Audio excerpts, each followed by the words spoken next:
നമസ്കാരം. എല്ലാവർക്കും എൻ്റെ ഹൃദയം നിറഞ്ഞ ഓണാശംസകൾ. കറിവേപ്പിലേക്ക് സ്വാഗതം. ഓണത്തിന് നമ്മൾ സദ്യ തയ്യാറാക്കുമ്പോൾ എവിടുന്ന് തുടങ്ങാമെന്ന് ചിന്തിക്കുന്ന ഒരു സമയമുണ്ടല്ലേ. ആ സമയത്ത് നമുക്ക് ഇഞ്ചി, നാരങ്ങ, മാങ്ങ അച്ചാറുകളാണ് ആദ്യം ഓർമ്മ വരുന്നത്. അതുണ്ടാക്കി കഴിയുമ്പോൾ സദ്യയുടെ പകുതി ജോലി കഴിഞ്ഞതുപോലെ തോന്നും. അപ്പം നമുക്കിവിടെ നിന്ന് ആ പകുതി ജോലി ഒറ്റയടിക്ക് തീർക്കാം. ഇഞ്ചിക്കറി, കടുമാങ്ങ, കറുനാരങ്ങ അച്ചാർ, ഇത് മൂന്നും വളരെ പെട്ടെന്ന് ഉണ്ടാക്കുന്നതാണ് ഇന്നത്തെ വീഡിയോ. ടിപ്സ് കാണാൻ മറക്കരുത്. വളരെ പ്രയോജനപ്രദമായ ടിപ്സുകളാണ് ഉൾപ്പെടുത്തിയിരിക്കുന്നത്. എണ്ണ ഉപയോഗിക്കാതെ നമുക്ക് പപ്പടം ഉണ്ടാക്കുന്നതും പിന്നെ കട്ട തൈര് എങ്ങനെ ഉണ്ടാക്കാം അതൊക്കെയാണ്. ആദ്യം നമുക്ക് ഇഞ്ചിക്കറി നോക്കാം. ഇൻഗ്രീഡിയൻസ് ഡീറ്റെയിൽസ് ആദ്യമേ ഞാൻ കാണിക്കുന്നുണ്ട്. ആ ലിസ്റ്റ് കണ്ട് പേടിക്കണ്ട. ആദ്യം ആ ലിസ്റ്റ് വായിക്കുമ്പോഴേ നമുക്ക് എന്തൊക്കെ സാധനങ്ങൾ വീട്ടിലില്ല, ഇനി എന്തൊക്കെ വാങ്ങണം എന്നൊക്കെ ഒരു ഐഡിയ കിട്ടും. അതിനാണ് ഞാൻ ആദ്യമേ കാണിക്കുന്നത്. ഞാനിവിടെ വളരെ കുറച്ച് ഇഞ്ചിക്കറിയാണ് ഉണ്ടാക്കി കാണിക്കുന്നത്. 100 ഗ്രാം ഇഞ്ചിയാണ് എടുത്തത്. അത് നന്നായിട്ട് തോടൊക്കെ കളഞ്ഞ് കഴുകിയതിന് ശേഷം വളരെ തിന്നായിട്ട് ഇതുപോലെ അരിഞ്ഞെടുക്കണം. അരിഞ്ഞെടുത്ത് കഴിയുമ്പോഴേക്കും ഏകദേശം ഒരു 1/4 കപ്പോളം വരും. ഇത് നമുക്ക് വറുത്തെടുക്കാനുള്ളതാണ്, അതുകൊണ്ടാണ് തിന്നായിട്ട് അരിയണമെന്ന് പറഞ്ഞത്. ഇതിങ്ങനെ അരിഞ്ഞ ശേഷം വെയിലത്ത് വെച്ച് ഉണക്കുകയോ അല്ലെങ്കിൽ മൈക്രോവേവ് ചെയ്തെടുക്കുകയോ ചെയ്താൽ പെട്ടെന്ന് നമുക്ക് വറുത്ത് കിട്ടും. ഞാനിപ്പോൾ ഇവിടെ അങ്ങനെ ചെയ്തിട്ടില്ല. ഇഞ്ചി ഡയറക്റ്റായിട്ട് അരിഞ്ഞ് വറുക്കുകയാണ് ചെയ്തത്. ഇനി നമുക്ക് സ്റ്റൗ കത്തിച്ച് ഒരു പാൻ അടുപ്പിൽ വയ്ക്കുക. കുറച്ച് എണ്ണ ഒഴിക്കണം. ഈ ഇഞ്ചി ഒന്ന് വറുത്തെടുക്കണം. ഇഞ്ചിക്കറിക്ക് വെളിച്ചെണ്ണയാണ് നല്ലത്. അപ്പോൾ അതിലേക്ക് ഇടുക ഇഞ്ചി. ഒന്ന് ലെവൽ ചെയ്തതിന് ശേഷം ഹൈ ഫ്ലെയിം കൊടുക്കാം. ഒരു മിനിറ്റത്തേക്കൊന്ന് നമ്മൾ ഇളക്കരുത്. അത് കഴിയുമ്പോൾ ഇളക്കി കൊടുക്കാം, കരിയാതെ ശ്രദ്ധിക്കുക. ഇളക്കി ഒരു 15 മിനിറ്റോളം കഴിയുമ്പോഴേക്കും അതൊന്ന് ഈ ഗോൾഡൻ ബ്രൗണിഷ് കളറാവും. അത് കരിയരുത്. അപ്പോൾ നമ്മളൊരു അരിപ്പയിലൂടെ അരിച്ച് മാറ്റി വയ്ക്കുക. തണുത്ത ശേഷം മിക്സിയുടെ ജാറിലേക്കിട്ട് നന്നായിട്ട് മഷി പോലെ അരച്ചെടുക്കണം. ഇനി ഒരു നെല്ലിക്ക വലിപ്പത്തിൽ പുളി എടുക്കുക. ഒരു 25 ഗ്രാമോളം വരും. കുരുവും അതിൻ്റെ തോടും ഒക്കെ കളഞ്ഞൊന്ന് പിഴിഞ്ഞെടുക്കണം. 1 കപ്പ് വെള്ളത്തിൽ നന്നായിട്ട് പിഴിഞ്ഞ് അരിച്ചെടുക്കണം. ആ പുളിവെള്ളത്തിലേക്ക് 2 ടീസ്പൂൺ കാശ്മീരി മുളക് പൊടി, 3 ടീസ്പൂൺ മല്ലിപ്പൊടിയും ഇടുക. ഇത് ഉലുവാപ്പൊടിയാണ്, ഇതിപ്പോൾ ഇടണ്ട, അത് അവസാനം നമുക്കിടാം. ഇനി ഇതിലേക്ക് 1 ടീസ്പൂൺ ഉപ്പും കൂടി ഇടുക. അവസാനം ഉപ്പ് നോക്കണം. എന്നിട്ട് 2 ടീസ്പൂൺ ചീകിയെടുത്ത ശർക്കര കൂടി ഇടുക. ശർക്കര സ്പൂണിന് ഫുള്ളായിട്ട് എടുക്കണം. എന്നിട്ട് നന്നായിട്ട് മിക്സ് ചെയ്തതിന് ശേഷം നമ്മൾ ഇഞ്ചി അരച്ച് വെച്ചല്ലോ മിക്സിയിൽ, അതുകൂടെ ഇട്ട് ഇളക്കിയെടുക്കുക. ഇതിൻ്റെ കൺസിസ്റ്റൻസി ഇതുപോലെ ഇരിക്കണം. ഇനി നമുക്കൊരു പാൻ അടുപ്പിൽ വയ്ക്കുക. എന്നിട്ട് അതിലേക്ക് 1 ടേബിൾ സ്പൂൺ എണ്ണ ഒഴിക്കണം. ഇഞ്ചി നമ്മൾ വറുത്തതിൻ്റെ ബാക്കി എണ്ണയില്ലേ, അത് ഒഴിച്ചാൽ മതി. എന്നിട്ട് 1 ടീസ്പൂൺ കടുക് ഇടുക. ഒന്ന് പൊട്ടി കഴിയുമ്പോഴേക്കും 2 മുളകും 1 തണ്ട് കറിവേപ്പിലയും കൂടി ഇടുക. എന്നിട്ട് നമ്മൾ ഈ കലക്കി വെച്ചത് അതിലേക്ക് ഒഴിച്ച് ഫ്ലെയിം നന്നായിട്ട് കൊടുക്കുക.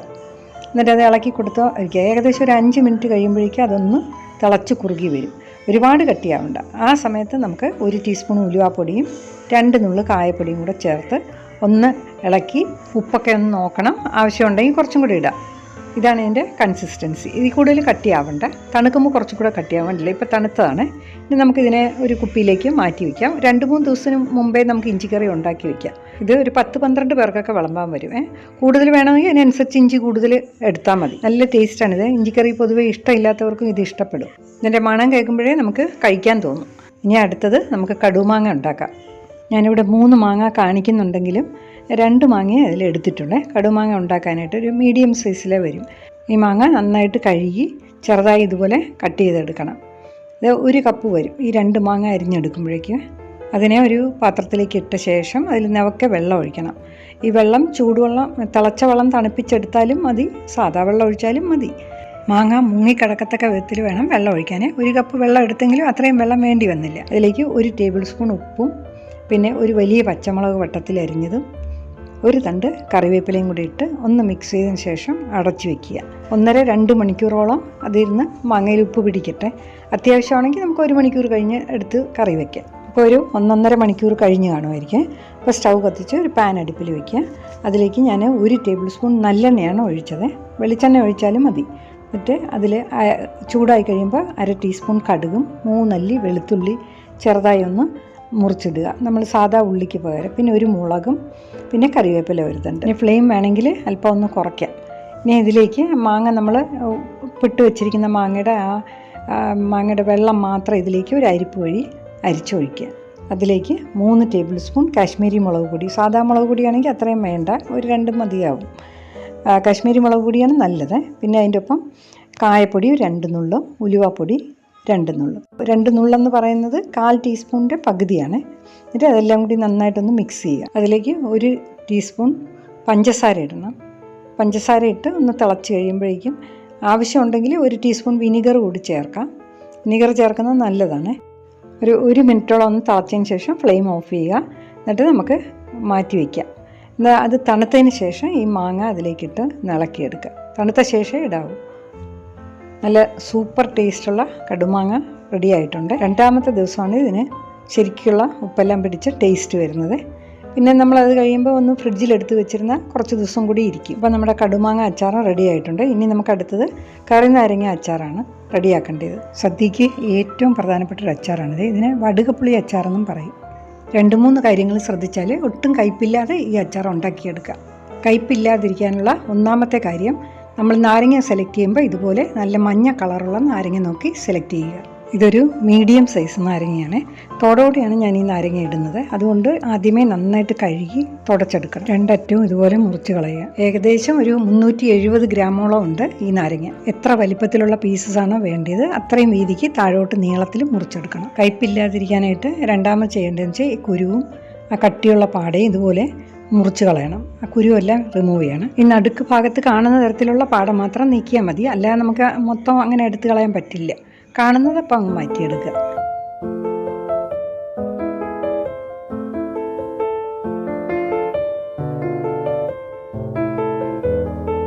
എന്നിട്ട് ഇതുപോലെ ചെറിയ ചതുര പീസായിട്ട് മുറിച്ച് ഒരു ബൗളിലേക്ക് മാറ്റുക.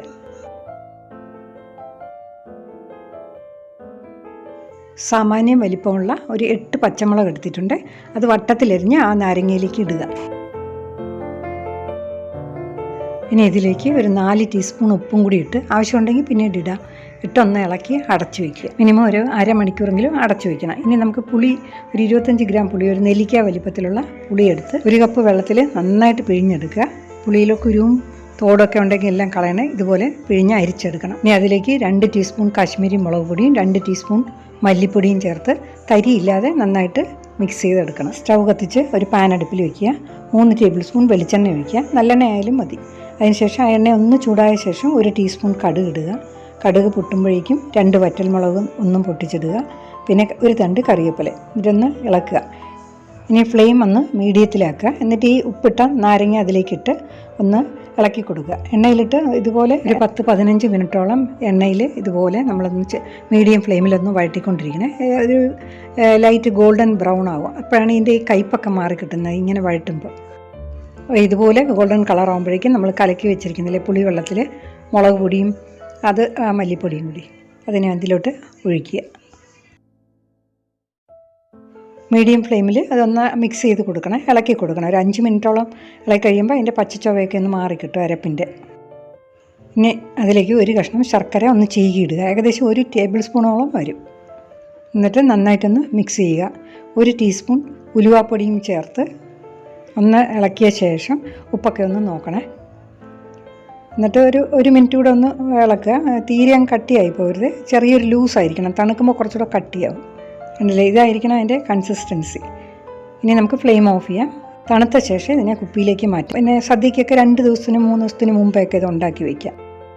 നാരങ്ങയുടെ നല്ല മണമുള്ള എന്നാൽ ഒട്ടും കയ്പില്ലാത്ത സൂപ്പറായിട്ടുള്ള വടുകപ്പുളി അച്ചാർ റെഡി ആയിട്ടുണ്ട്. ഇതിൻ്റെ മണം മാത്രം മതി ചോറ് കഴിക്കാനായിട്ട്. ഈ ഓണത്തിന് ഈ കറുനാരങ്ങ അച്ചാർ ഈ രീതിയിലൊന്ന് ഉണ്ടാക്കി നോക്കണേ. തീർച്ചയായും ഇഷ്ടപ്പെടും. പിന്നെ ഇതിൻ്റെ കയ്പില്ലാതിരിക്കാൻ 2-3 കാര്യങ്ങൾ ശ്രദ്ധിച്ചാൽ മതി. നാരങ്ങ സെലക്ട് ചെയ്യുമ്പോൾ നല്ല മഞ്ഞ കളറുള്ള നാരങ്ങ നോക്കി സെലക്ട് ചെയ്യുക. പിന്നെ കുരുവും ആ കട്ടിയുള്ള പാടയും അന്ന് മാറ്റിയെടുക്കുക. പിന്നെ എണ്ണയിൽ ഇതിനെ ഒരു 10 മിനിറ്റോളം വഴറ്റുക. അപ്പോഴേക്കും ഇതിൻ്റെ കംപ്ലീറ്റ് കയ്പും മാറിക്കിട്ടും. ഇനി നമുക്ക് ടിപ്സ് ഒന്ന് കാണാം. ഇന്നത്തെ ടിപ്സിൽ 2 പ്രയോജനമുള്ള 2 കാര്യങ്ങളാണ് കാണിക്കുന്നത്. ആദ്യം നമുക്ക് കട്ട തൈര് എങ്ങനെ ഉണ്ടാക്കുന്നതെന്ന് നോക്കാം. ഒരു ചൂട് കട്ടിയുള്ള പാത്രത്തിലേക്ക് 1/2 ലിറ്റർ പാൽ അടുപ്പിലേക്ക് വയ്ക്കുക. ഞാൻ ചെയ്യുന്നത് എങ്ങനെയാണെന്ന് വെച്ചാൽ, എന്നിട്ട് ഞാൻ അതിലേക്ക് ഒരു തവി ഇട്ടിട്ട് ഫ്ലെയിം അങ്ങ് മിനിമം ആക്കും. എന്നിട്ട് ഞാൻ മറ്റു കാര്യങ്ങൾക്കായിട്ട് പോകും. ഏകദേശം ഒരു 15-20 മിനിറ്റ് കഴിഞ്ഞ് വന്ന് നമ്മളൊന്ന് നോക്കുമ്പോഴേക്കും പാട ചൂടിയിരിക്കുക. അത് വേണമെങ്കിൽ അരിച്ചെടുക്കാം, ഇല്ലെങ്കിൽ ഒന്നുകൂടെ ഒന്ന് ഇളക്കി കൊടുക്കുമ്പോൾ അതങ്ങ് മാറിക്കോളും. ഒരു 15-20 മിനിറ്റൊക്കെ കഴിഞ്ഞ് വരുമ്പോഴേക്കും ഏകദേശം ഒരു പകുതിയാവും. മിനിമം ഫ്ലെയിമിൽ പിന്നെ തവി കൂടി ഇട്ടിരുന്നാൽ പൊങ്ങിക്കളയില്ല. 1/2 ലിറ്റർ പാലാണല്ലോ നമ്മളെടുത്തത്, 2 കപ്പ്. അപ്പോൾ അത് വറ്റിച്ച് വന്നപ്പോഴേക്കും 1 കപ്പാക്കി വറ്റിച്ചെടുത്ത്. ഇനി ഈ പാലൊന്ന് തണുത്തതിന് ശേഷം ചെറിയ ചൂട് വേണേൽ ആ സമയത്ത് 1 ടീസ്പൂൺ തൈരൊറ അതിലേക്ക് ഒഴിക്കണം. ഒരുപാട് കൂടുതൽ ഉറ ഒഴിക്കണ്ട. 1 കപ്പ് ചെറു ചൂട് പാലിന് 1 ടീസ്പൂൺ തൈരൊറ എന്ന കണക്കിന് ഒഴിച്ചാൽ മതി. ഒഴിച്ചൊന്ന് മിക്സ് ചെയ്ത് വെച്ചാൽ മതി. 8 മുതൽ 12 മണിക്കൂർ വരെ വെച്ച് കഴിഞ്ഞിട്ടൊന്ന് തുറന്ന് നോക്കുമ്പോൾ ഇതുപോലെ നല്ല കട്ടിക്കുള്ള തൈര് കിട്ടും. നല്ല തൈര്, കട്ടിയുള്ള തൈരുണ്ടെങ്കിലേ പച്ചടിയും കിച്ചടിയൊക്കെ വെച്ചാൽ നല്ല ടേസ്റ്റ് കാണുള്ളൂ. അപ്പോൾ എല്ലാവരും ഈ മെത്തേഡിൽ തൈരൊന്ന് ഉറയൊഴിച്ച് നോക്കണേ. ഇനി അടുത്തത് നമുക്ക് എണ്ണ ഇല്ലാതെ പപ്പടം ഉണ്ടാക്കിയെടുക്കുന്നത് നോക്കാം. ഇത് അപ്പളമാണ്. സാധാരണ പപ്പടത്തെക്കാട്ടിലും കുറച്ചും കൂടി കട്ടി കൂടുതലുള്ളതാണ്. അപ്പം നമ്മൾ ഇത് വറക്കുമ്പോൾ സാധാരണ പപ്പടത്തിന് കൊടുക്കുന്ന സമയത്തിനെക്കാട്ടി ഒരു അല്പം കൂടി സമയം കൂടുതൽ കൊടുക്കേണ്ടി വരും. ഈ പപ്പടം തമ്മിൽ ഒട്ടിപ്പിടിക്കാതിരിക്കാനും ഈർപ്പം പിടിച്ചെടുക്കാനും വേണ്ടി ഇതിൻ്റെ ഇടയ്ക്ക് മാവ് തൂവാറുണ്ട്. അപ്പോൾ അത് നമ്മൾ ഈ പപ്പടം തയ്യാറാക്കുന്നതിന് മുമ്പ് അതൊന്ന് തട്ടിക്കുടയുകയോ അല്ലെങ്കിൽ ഒരു ടിഷ്യൂ പേപ്പർ വെച്ച് ഒന്ന് തുടച്ച് മാറ്റുകയോ ചെയ്യണം. ഞാനിവിടെ ഓവനിൽ മൈക്രോവേവ് ചെയ്തെടുക്കുകയാണ് ചെയ്യുന്നത്. ഓവൻ്റെ സ്വിച്ച് ഓൺ ചെയ്തതിന് ശേഷം ഹൈ പവർ കൊടുക്കുക. എന്നിട്ട് സാധാ പപ്പടത്തിനാണെന്നുണ്ടെങ്കിൽ 1/2 മിനിറ്റ് മതി. ഇതിപ്പോൾ ഞാൻ അപ്പളമാണെന്ന് പറഞ്ഞില്ല, അതിനൊരു 3/4 മിനിറ്റ്, അതായത് 45 സെക്കൻഡ്സ് കൊടുത്താൽ മതി. ഓവൻ്റെ അകത്തുള്ള ടേൺ ടേബിൾ ഉണ്ടല്ലോ, ഗ്ലാസ്, അതിലോട്ട് ഡയറക്റ്റായിട്ട് നമുക്ക് വെച്ചാൽ മതി. ഞാനിപ്പോൾ ഒരു പ്രാവശ്യം 3 എണ്ണ വയ്ക്കുന്നുള്ളൂ. ഇത് IFBയുടെ 20 ലിറ്ററിൻ്റെ സോളോ മൈക്രോവേവ് ഓവനാണ്. ഇതിൻ്റെ പവർ എന്ന് പറയുന്നത് 1200 വാട്ടാണ്. അപ്പം നമ്മൾ ഈ ഹൈ പവർ എന്ന് പറയുമ്പോൾ വാട്ടിനനുസരിച്ചാണ് പവർ വരുന്നത്. കൺവെക്ഷൻ മോഡിലൊക്കെ ആണെന്നുണ്ടെങ്കിൽ ഈ ഹൈ പവർ എന്ന് പറഞ്ഞാൽ 2000 എബോവ് ഒക്കെ വരും. അപ്പോൾ അതുകൊണ്ട് ഞാനിപ്പോൾ ചെയ്തിരിക്കുന്നത് ഹൈ പവർ മീൻസ് 1200 വാട്ട്.